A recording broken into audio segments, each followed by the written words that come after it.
reintegração de posse, que foi concretizada aqui, logo no início, e que resultou de 60 barracos no chão, né? Isso pela própria polícia, pela justiça. Então, o cacique, na época, era uma pessoa que sempre me ajudou, né? Até nos dias que ele foi embora.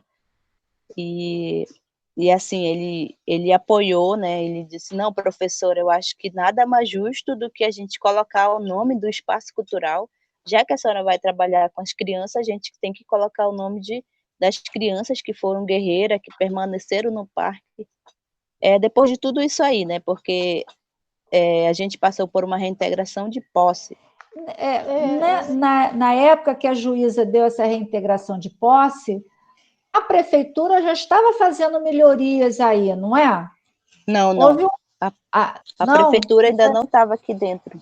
Ah, tá. Nós ainda não tínhamos o apoio da prefeitura como instituição, né? Sim. Como instituição. Então aí foi concretizado metade do parque ali, a área do areal. Uhum. E aí, nisso foi derrubado pelo menos 60 barracos. Nossa. Só que essa reintegração, ela já havia sido embargada, né, pela doutora Socorro Guedes. Mas mesmo assim, deram continuidade. Então depois disso, a gente surge iniciando o trabalho de educação escolar indígena com as crianças, reunindo as crianças todos os dias. E hoje, assim, a gente sabe que a educação escolar indígena, o espaço cultural, ele foi uma ferramenta importantíssima para a nossa posse aqui nessa terra, aqui onde nós estamos, no Parque das Tribos. Porque sem a educação ela moveu o social e moveu também a saúde.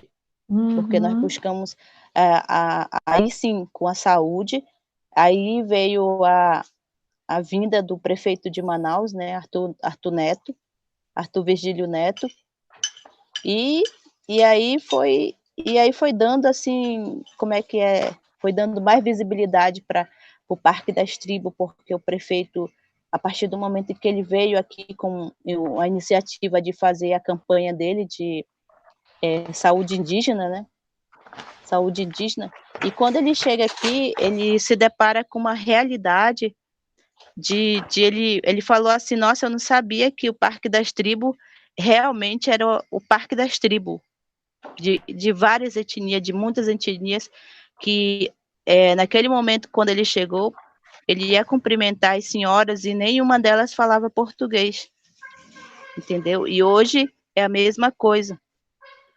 Então, porque muitas das vezes, assim, acontecer uma invasão, que eles chamam, uma invasão, um assentamento, e aí eles põem o indígena sempre na linha de frente, para eles poderem ganhar uma causa de invasão de terra. Então, aqui no Parque das Tribos foi diferente, porque até hoje nós temos esses indígenas que vivem aqui, né? Sim. Então, isso aí também, eu acho que vocês que estão aí não sabiam, né? Mas, infelizmente, essa é a nossa realidade daqui das invasões que acontecem em Manaus, que muitas das vezes eles colocam os indígenas na frente somente para que falem assim, olha, é invasão, tem indígena, vamos... aí já começa, mas indígena tem que ser tratado na esfera federal, entendeu? Então assim, para nós, o nosso processo, ele continua na federal, Sim. mas segundo os advogados, já foi arquivado, né? Então, vocês ainda não têm a carta, o documento, né, demarcando, não tem ainda. Mas até chegar até o ponto em que nós estamos, nós tivemos uma reunião com o prefeito de Manaus, o qual ele através do Ministério Público Municipal, né, que eles iam baixar um decreto para que aqui se transformasse no primeiro bairro indígena de Manaus.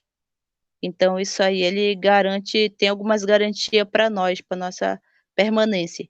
E aí, depois dessa reunião que nós tivemos com ele, no outro dia seguinte, aqui chegou as máquinas para fazer a terraplanagem, e hoje nós temos, o nosso bairro ele é todo no asfalto, com iluminação de LED. Isso aconteceu, perdão, em 2018? Isso, 2018. 2018. 2018 por aí. Então, assim, foi muito importante esse apoio do prefeito aqui na nossa comunidade, porque assim, a gente viu que ele, naquele momento que nós estávamos precisando, ele se importou com a gente, né? Então, Qual o nome do prefeito? Arthur Virgílio Neto. Arthur Virgílio Neto. Isso. E agora a única coisa que falta concluir aqui para nós é o poço, né? O poço, porque já está todo canalizado aqui a comunidade. Então, a única coisa que está faltando é o poço para eles concretizar tudo aqui. Essa daqui é vergonhosa, é ela que pinta as máscaras, tá? Que linda! Ai, olha, nós adoramos suas máscaras. Qual é o nome dela? É a Vitória. Vitória. Em português, na língua indígena, o nome dela é Mani, porque ela é branca. Ah, que lindo! Deixa eu pedir para você, Mani. Não adianta, ela é muito vergonhosa. Pois é. Pois é, então, assim, aí hoje a gente está mais estabilizado, né? E durante essa pandemia, quem acompanha a gente sabe que nós fomos aqui em Manaus, nós fomos um.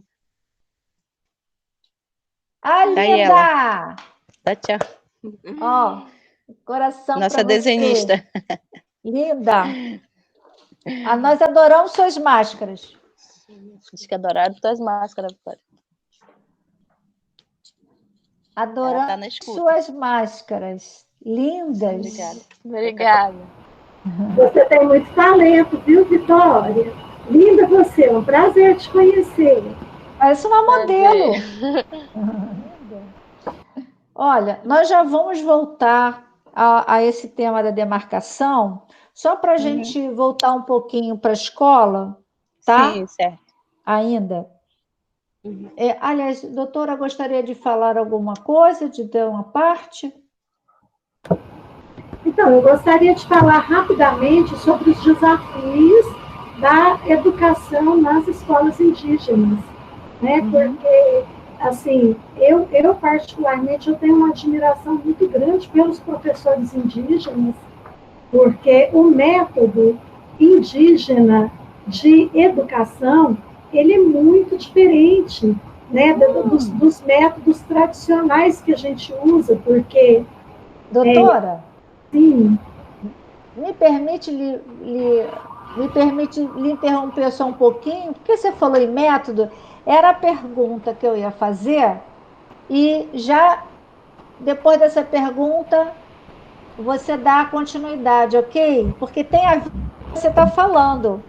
Teve uma entrevista, professora Cláudia, a entrevista que você concedeu à HuffPost Brasil em 2019, o entrevistador disse, abre aspas, sem saber, a educadora estava usando a proposta de Paulo Freire, conhecida como Círculo de Cultura, onde o material de aprendizagem é a própria vivência dos alunos. Você conhecia Paulo Freire? Conhecia esse método, Círculo da Cultura? Conhecia? Dona Silvia, eu conheci o Paulo Freire antes mesmo de entrar na faculdade, né? E quando a gente entra na faculdade, a gente não tem como não passar por Paulo Freire, né? Então, mas aí eu ressalvo assim que a gente aprende uma coisa na academia, a gente aprende uma coisa na universidade, mas quando a gente vai para campo é totalmente diferente, né? E aí eu para nós, para nós que somos indígenas. Então assim, posso? Ah, tá. É o que a doutora Eliane ia falar, que é do método indígena, que casou direitinho, não é, doutora? Pois é, aí Desde 2000 eu acho que não sei se é 2004, eu não sei se é 2008, eu não sei. Não, mas acho que é 2004. Quando a gente inicia aqui, quando outras pessoas, outros professores iniciam um trabalho junto à prefeitura para educação escolar indígena.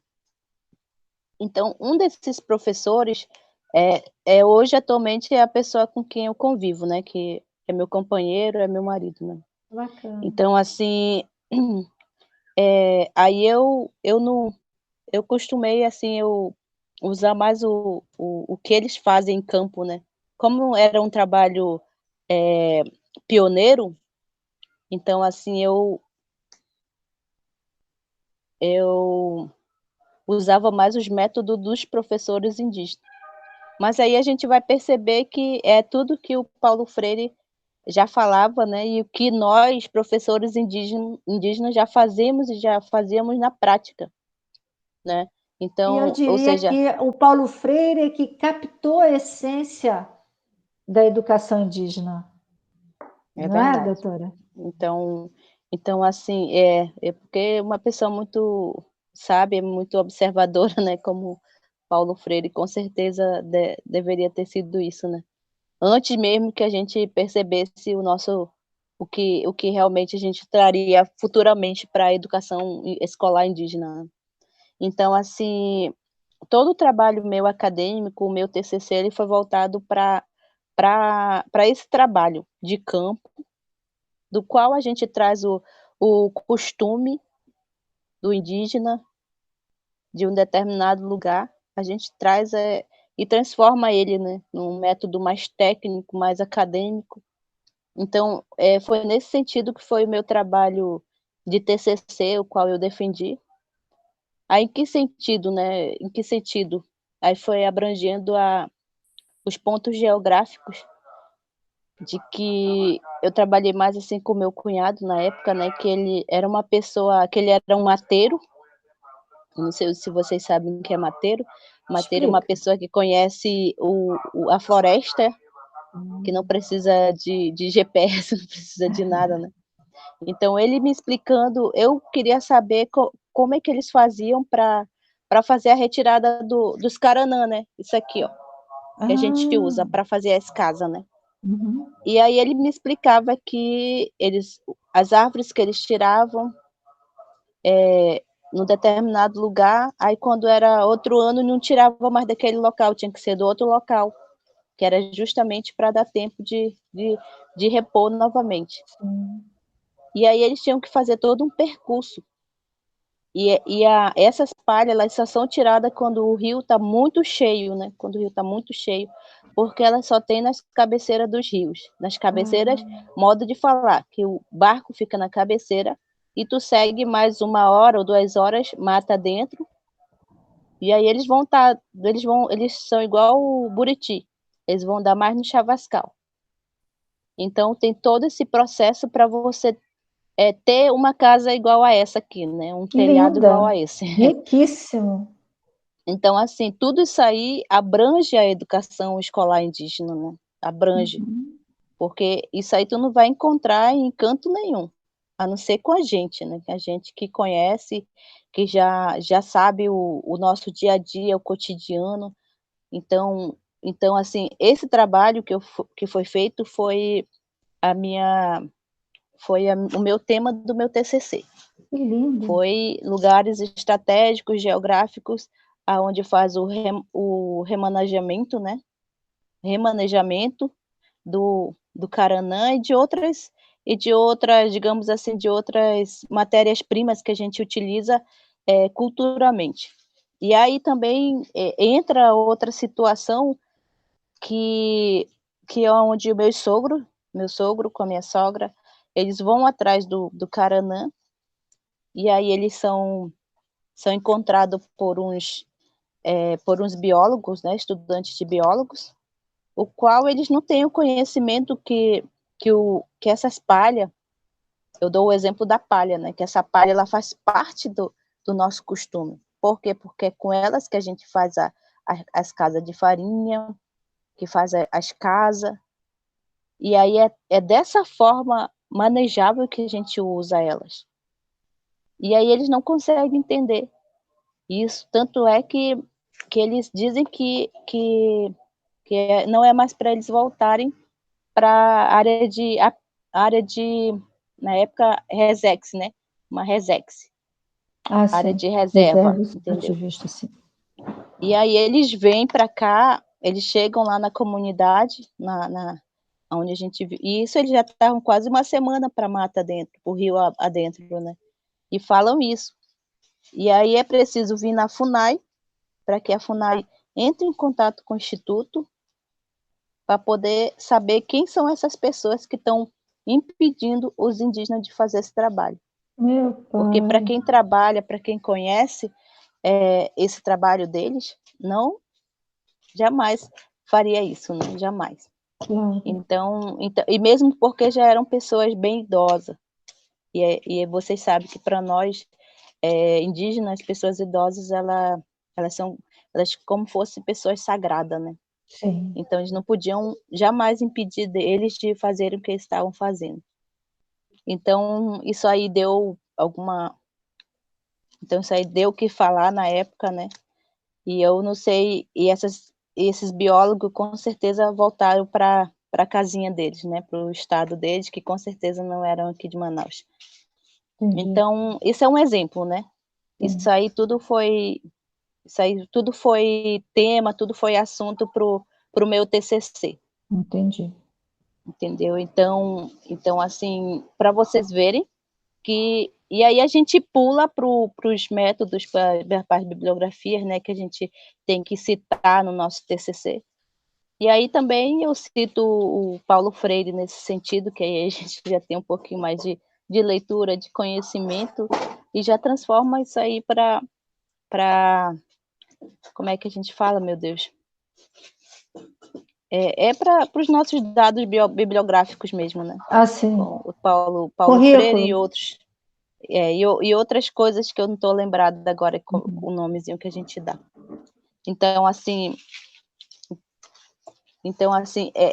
eu sei que Paulo Freire ele é fundamental, né? Ele é fundamental para todas as nossas citações no nosso trabalho, principalmente para a gente que somos pedagogo, né? Nossa referência. Mas a nossa referência mesmo para nós, professores indígenas, com certeza são os nossos anciões, são que a gente chama que são as memórias vivas, porque eles que repassam todo o conhecimento para nós, e nós também, professores, nós temos que ter isso aí, e ter essa responsabilidade de manter a cultura e de saber. E a gente costuma de falar também que nós, professores, a gente, como você falou aí, professora Cláudia, né? Eu sou mãe, eu sou artesã, eu sou empreendedora, sou professora, né? E quem viu os meus portes aí, eu estava até brincando um dia desse, que até pintora eu já virei, né? Então, assim, de tudo a gente tem que saber um pouco, nós que somos professores. Professor do ensino regular já tem que saber de tudo um pouco, agora a senhora imagina um professor indígena, né? Eu, graças a Deus, eu sou artesã desde criança, desde pequena, eu sei fazer todo tipo de artesanato indígena envolvendo colares, pulseiras, brincos, anéis, tiaras, né, bolsas. Faz parte E da agora formação? as máscaras, né? É que eu não Faz quero falar, parte. que eu quero que a doutora Helene faz parte da formação. Faz parte, Faz sim, parte. porque nós temos formação dos professores indígenas pela CEMED. Agora a gente não está fazendo nem as aulas presenciais e nem trabalhando, nem fazendo as formações. A gente tem um encontro também pelo Meet, né? Então, mas quando a gente tem os encontros com professores, eles repassam para a gente as informações e a gente vai transformar tudo para a educação escolar indígena. Um exemplo é... Ah, tá, desculpa. Não. Eu ouço a professora Cláudia falar e fico emocionada, né? Porque Nós sabemos que os povos indígenas têm uma luta aí contra o epistemicídio, né? Que é todo esse conhecimento ancestral que é tão importante para todas as pessoas, não só para as pessoas indígenas, é importante para todas as pessoas e que os povos indígenas guardam assim de uma maneira muito bonita, que é pelos ensinamentos dos anciãos, né? Pelas línguas nativas, as línguas ancestrais. E o ensinamento também se dá pela natureza, pela integração com a natureza, pelos ciclos da natureza. Todo esse sistema, né, de construção do saber, de construção do conhecimento, ele esbarra muitas vezes com um saber muito livresco, muito propedêutico. E é aí que a gente percebe como o método Paulo Freire muitas vezes é adotado, né, pelos professores, pesquisadores indígenas. A Eliane Potiguara, que é a escritora que eu pesquisei, né, para a minha tese do doutorado, ela também estudou Paulo Freire e trabalhou e criou cartilhas com o método Paulo Freire. Então, o que a gente percebe é essa abertura, né, do mestre Paulo Freire para as vivências, né, para os valores mais essenciais, os valores humanos mais essenciais e que faz essa ponte. Outra questão fundamental, né, que eu também não poderia deixar de pontuar, que é essa questão das invasões. Né? Nós sabemos que os territórios indígenas são invadidos desde 1500. Né? Então, é uma invasão que começou com a colonização, mas que ela se prolonga. Inclusive, o Ailton Krenak, que é um líder, um articulador, historiador, jornalista, é um dos sábios indígenas que a gente gosta de aprender com eles. Quando ele está nas apresentações dele, ele fala, nesse momento que eu estou falando com vocês, os territórios indígenas estão sendo invadidos. E a gente vê aí as reportagens, né, a luta por esse direito que já foi reconhecido na Constituição, mas que até hoje, na prática, né, não foi efetivado, inclusive com governos, né, que deveriam apoiar os direitos indígenas constitucionalmente constituídos e que promovem aí essa violência, né, digamos assim. Então, é uma luta que realmente precisa de apoio. Então, quando a gente vê os artistas, personalidades que não são indígenas, fazendo esse movimento, né, da demarcação, a luta pela demarcação já é uma luta muito legítima mesmo dos povos indígenas. E essa questão do protagonismo da mulher, né, eu acho que o protagonismo das mulheres indígenas em todas as frentes de luta é muito importante.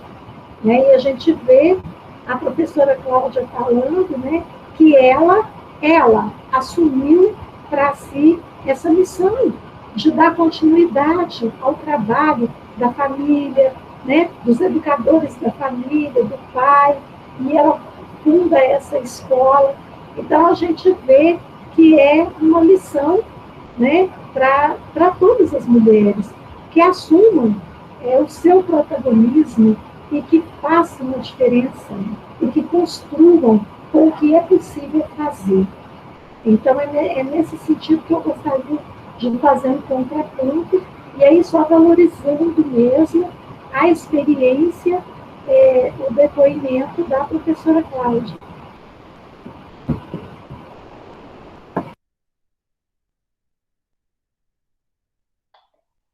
Eu vou fazer duas perguntinhas aqui, mas eu acho que A professora Cláudia já falou, você também já sinalizou, mas só para dar uma, né?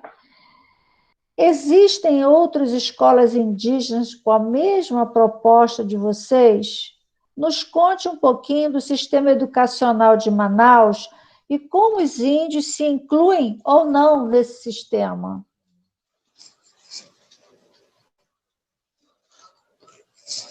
Professora, aqui em Manaus a gente tem 18 espaços culturais e 4 escolas indígenas.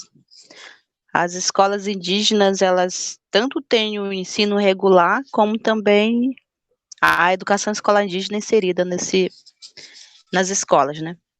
E os espaços culturais, a gente, nesse momento, inclusive, antes de eu estar aqui nessa conversa com vocês, nós estávamos numa reunião também online, a tratar a respeito justamente de uma minuta, a respeito da regularização dos centros culturais, dos centros culturais indígenas. Então, isso aí é um processo que já vem tramitando há 10 anos, né? Porque a gente fica assim, às vezes, igual um filho sem pai, né? Ninguém quer assumir os centros, né? Então, a gente fica...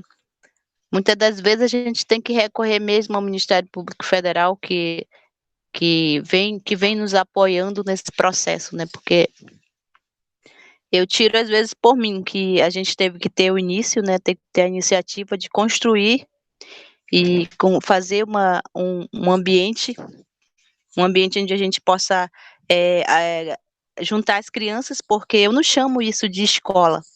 Para mim, escola, ela tem que ter divisórias, ela tem que ter um local onde as crianças vão se alimentar, fazer seu lanche. Uma escola tem que ter banheiro, uma escola tem que ter um espaço recreativo para as crianças. Uma escola, ela tem que ter a divisória das salas de aula também. Então, os nossos espaços culturais, muitas das vezes, os nossos colegas professores é que tem que fazer esse trabalho mesmo de juntar as crianças. Eu tive a sorte de ter uma pessoa me apoiando, que era a liderança daqui do Parque das Tribos, e que me repassou esse lote de 15 por 20, aonde eu mesma tive a iniciativa de, na época, graças a Deus, já estava sendo contratada pela CEMED, de comprar o material que era para já dar início a fazer um local bem melhorzinho, que pudesse se abrigar do sol e da chuva. E aí, graças a Deus, sempre as pessoas que viam a iniciativa vieram dando apoio, com cimento, com lona. Então, a gente foi construindo aos poucos. E hoje, atualmente, a gente já ganhou uma telha nova, né? Já ganhou uma madeira que veio apreendida da Polícia Civil, e que a gente já fez as paredes para melhor segurança das crianças. E então aos poucos, né? Aos poucos, mas ainda existe muitas pessoas que querem ajudar a gente, porque eu sempre digo assim: professora, a senhora quer quanto? Eu disse: eu quero que você venha aqui e venha ver, né? Venha ver, porque aí a gente vê o que a gente vai precisar, o que você vai poder me ajudar, já que vocês querem me ajudar, né? Então, é dessa forma que a gente, nós professores indígenas, a gente... E assim, tem outros casos também com os nossos amigos professores, o qual a gente já interagiu com os outros professores, indo no centro cultural deles.